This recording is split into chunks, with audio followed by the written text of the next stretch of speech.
कुछ सहने की आदत हमें भी सीखनी चाहिए, क्योंकि हमें भी बहुत सी ऐसी कमियां हैं जो लोगों को हमें सहना पड़ता है। नमस्कार, सुस्वागतम, वेलकम, अभिनंदन। मैं हूं आपके साथ आपकी अपनी होस्ट दोस्त डॉक्टर वायरा की। आपका स्वागत अभिनंदन करती हूं आपके, मेरे और माता रानी के इस खूबसूरत से यूट्यूब चैनल पर। और हमेशा की तरह सबसे पहले बिलीव इन कर्मा अवश्य है, वट सावित्री है, शनि जयंती है, शनिदेव का जन्मदिन है। मैं क्या क्या बताऊं आपको, क्या क्या नहीं है।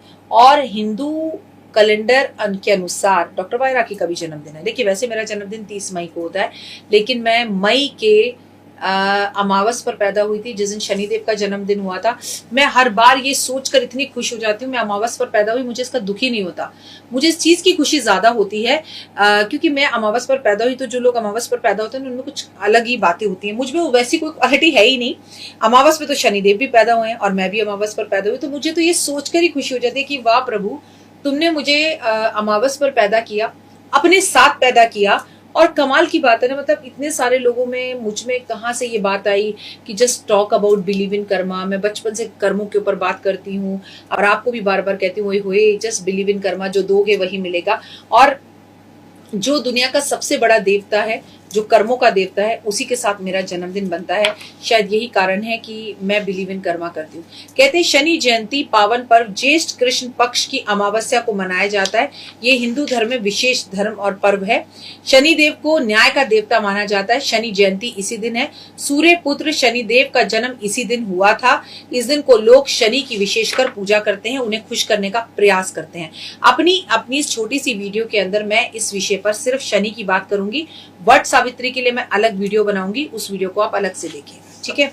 शनि जयंती वाले दिन कुछ चीजों का दान हमें जरूर करना चाहिए, जिससे हमारे जीवन में संकट दूर होते हैं।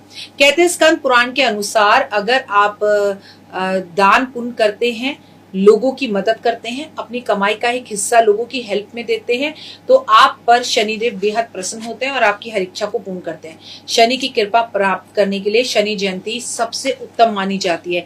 इस दिन सुबह जल्दी उठकर स्नान आदि से निर्वित होकर शनिदेव की पूजा जरूर करनी चाहिए। इस दिन आपको नीले फूल, शम्मी के पत्ते, कमल, तिल और कमल के फूल और सरसों का तेल और तेल का दीपक शनिदेव के समक्ष अर्पण जरूर करना चाहिए। मिष्टी दही भगवान को अर्पण जरूर करनी चाहिए। खासकर 7:30 या अगर ढैया चल रही हो, खासकर मैं कहूंगी मकर राशि, कुंभ राशि, मीन राशि वालों को शनिदेव की विशेष पूजा करनी चाहिए। शनि मंदिर में जाकर आपको एक बड़े से मिट्टी के बर्तन में दीपक सरसों के तेल में जलाना चाहिए, और इतना बड़ा दीपक होना चाहिए कि वो सुबह से लेकर रात तक जले। और ऐसा करने के बाद उस दीपक में 2 लौंग डाल देनी चाहिए। आपकी शनि की सारसती, राहु केतु की जो भी कष्ट तकलीफों वाला समय है वो आपको निजात देगा। शनि जयंती के दिन आपको देवताओं के साथ जो है हनुमान जी की, शनिदेव के साथ साथ हनुमान जी की भी पूजा जरूर करनी चाहिए। इस दिन आपको सुंदरकांड का पाठ करना चाहिए, हनुमान चालीसा पढ़ना चाहिए, बजरंग बाण करना चाहिए, हनुमान जी के मंदिर में झंडे लगाने चाहिए। इस दिन पीपल के पेड़ लगाने चाहिए, पीपल के पेड़ की सफाई करनी चाहिए, आपको पीपल के पेड़ की परिक्रमा करनी चाहिए, पीपल के पेड़ पर जल अर्पण करना चाहिए। शनिदेव से जुड़े हुए ग्रहों के दोषों को शांत करने के लिए, जैसे राहु और केतु, आपको शम्मी के पौधे के पास भी दीपक जरूर जलाना चाहिए और पीपल के पेड़ पर अपने पितरों के नाम का दीपक जरूर जलाना चाहिए। शनि जयंती के दिन आपको जो लोग भी खाना खाना चाहते हैं उन्हें भोजन, वस्त्र अब और दान करना चाहिए, और दवाइयां दान करनी चाहिए। चप्पल, छतरी, जूता, काले तिल ये दान करना चाहिए। तेल का दान शनि जयंती पर खासकर होता है, और उसमें भी तिल का दान अगर आप करें तो विशेषकर लाभ होता है। इस दिन आपको एक बड़े से कटोरे में, जिसे हम कांच का कटोरा ले लें, जैसे हम एक छाया पात्र ले लें, चाहे हम एक लोहे का कटोरा ले लें, चाहे हम एक लोहे की कढ़ाई ले लें, उसमें खूब सारा सरसों का तेल भरकर अपना चेहरा देखना चाहिए, उसमें 1 रुपया डाल देना चाहिए, उसके बाद उसे दान करना चाहिए। कहते हैं ऐसा करने से 1 वर्ष तक शनि के कष्टों और तकलीफों से आप बच सकते हैं, जो कि आपको शनि जयंती पर, अमावस पर करना चाहिए। जिन जातकों की शनि की ढैया, साढ़े महादशा, अंतरदशा चल रही है, उन लोगों को शनिदेव को सरसों के तेल से अभिषेक करवाना चाहिए, वो भी मंत्रों के साथ, पंडित के द्वारा। और जरूरतमंद व्यक्तियों की मदद करने से शनिदेव बेहद ज्यादा खुश होते हैं। खासकर कौड़ियों के आश्रम में जाकर अगर आप इस दिन भोजन बांटते हैं तो हुए इस दिन की बात ही अलग है। पीपल के पेड़ लगाने चाहिए, शम्मी के पौधे लगाने चाहिए। पीपल के पेड़ और शम्मी के पौधे से शनि का सीधा कनेक्शन माना गया है, इसलिए पीपल के पेड़ पर भी दिया जलाए, शम्मी के पेड़ पर भी दिया जलाए। शम्मी के पेड़ के नीचे थोड़ी देर बैठकर अगर आप शनि देव के मंत्रों का जाप करते हैं तो साढ़े सती ढैया इन सब से आपको मुक्ति मिलती है और शनिदेव बेहद खुश होते हैं। शनिदेव जिसकी पूजा में स्वयं लगे रहते हैं वो है शंकर भगवान, इसलिए इस दिन शंकर भगवान का रुद्राभिषेक करना चाहिए काले तिल और दूध से, और ओम महालक्ष्मी नमः का जाप करना चाहिए।